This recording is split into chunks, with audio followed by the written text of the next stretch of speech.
Doctor Mohammad ইউনূসের বাসার সামনে ছিলাম। আমরা আবারও সেখানে যুক্ত হব। সেখানে আছেন সহকর্মী সিফাত শাহরিয়ার।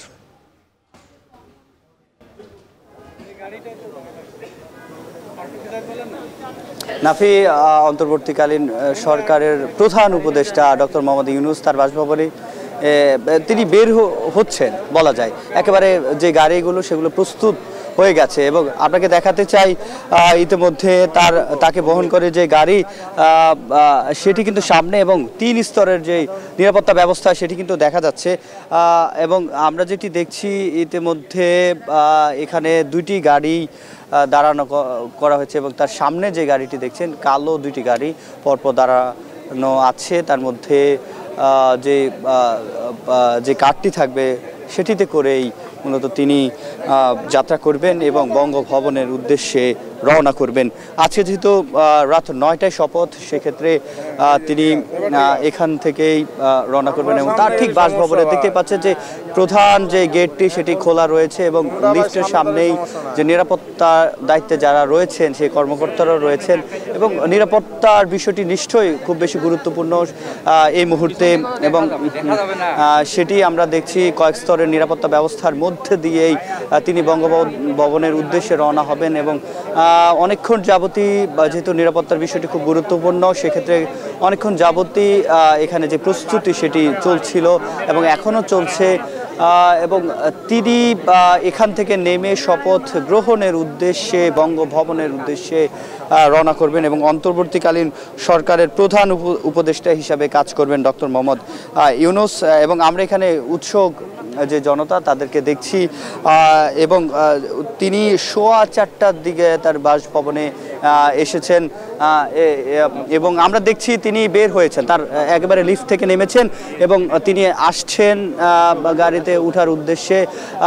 এবং দেখা যাচ্ছে তিনি কিছুক্ষণের মধ্যে গাড়িতে উঠবেন এবং এখানে যে কয়েক স্তরের নিরাপত্তা ব্যবস্থা সেটি কিন্তু আরও জোরদার করা হয়েছে যেহেতু উৎসুক জনতা রয়েছে অনেকে এবং দেখাও যাচ্ছে, আমরা নিশ্চয়ই দেখাতে পারছি যে ডক্টর মোহাম্মদ ইউনূস তিনি বের হয়েছেন এবং গাড়িতে উঠবেন এবং তার সাথে যে তার নিরাপত্তার সহযোগী যারা রয়েছেন তারা সকলেই রয়েছেন এবং ডক্টর মোহাম্মদ ইউনূস তার বাসা থেকে নিজ বাসভবন গুলশান থেকে বের হয়েছেন, গাড়িতে উঠছেন এবং বঙ্গভবনের উদ্দেশ্যে তিনি হাত নাড়িয়ে তাদেরকে হাত নাড়িয়ে অভিবাদন জানান এবং সামনে এসে যারা এখানে সাধারণ জনতা রয়েছেন তাদেরকে হাত নাড়িয়ে অভিবাদন জানাচ্ছেন এবং মনে হচ্ছে যে তার মুখের হাসি দেখে যে নতুন বাংলাদেশে প্রবেশের এই হাসি এবং মানুষকে যে একটি যেহেতু শান্তিতে নোবেল পাওয়া একজন মানুষ তিনি যেন শান্তির বার্তাই দিচ্ছিলেন হাত নাড়িয়ে এবং সাধারণ মানুষ এখানে উল্লাসে করছিলেন এবং আমরা যেটি দেখছি উৎসুক জনতা এবং এখানকার যে গুলশানের যারা রয়েছেন তারা স্থানীয় যারা রয়েছেন তারা এখানে দাঁড়িয়েছেন এবং আমরা সেটি দেখছি তার যে ইতিমধ্যে তিনি গাড়িতে উঠেছেন এবং এই কিছুক্ষণের মধ্যে তিনি এখান থেকে হয়তো কয়েক মিনিটের মধ্যে এখান থেকে গাড়িটি ছেড়ে যাবে এবং আমরা যেটি দেখছি তাকে বহনকারী যে গাড়িগুলো সেগুলো প্রস্তুত রয়েছে এবং তার গাড়ি রওনা শুরু করেছেন এবং তিনি যে হাত নাড়িয়ে যে বার্তাটি দিয়েছেন এবং এখানে আশপাশে যে মানুষরা রয়েছে আমরা তাদেরকে দেখেছি তারা এখানে উল্লাস করেছেন এবং সেই সাথে সাধারণ যারা রয়েছে গুলশানে যারা থাকেন এবং তার বাড়ির আশপাশে যে প্রতিবেশীরা তারাও জানিয়েছেন এবং মানুষের যেই হাসি এবং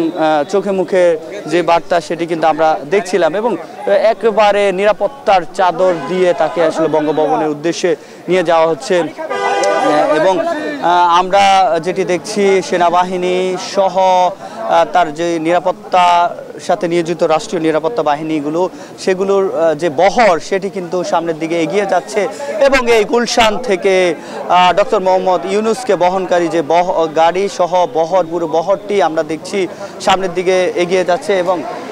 যে মানুষ যারা রয়েছে তারা দুপাশ থেকে হাত নাড়িয়ে অভিবাদন জানিয়েছে এবং এর আগে দেখছিলেন যে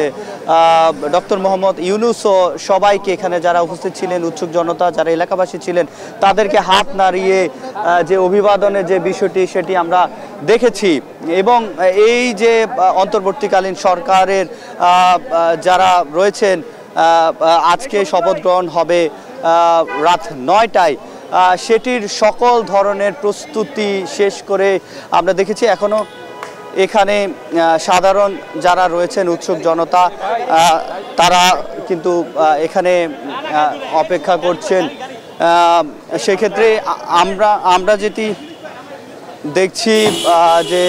তারা সামনের দিকেই এগিয়ে যাচ্ছে এবং অন্য যারা রয়েছে সামনে গাড়ি যাচ্ছে এবং আপনারা নিশ্চয়ই দেখতেও পাচ্ছেন এবং আমরা তার বহরের সাথে যুক্ত হওয়ার চেষ্টা করব এবং এখানে যারা রয়েছেন আমরা তা সেই বহরের সাথে যুক্ত হওয়ার চেষ্টা করব এবং তার যে বহরটি সেটি গুলশান থেকে সামনের দিকেই এগিয়ে যাচ্ছে, সেটি আমরা দেখছি গুলশান পার হয়ে একেবারে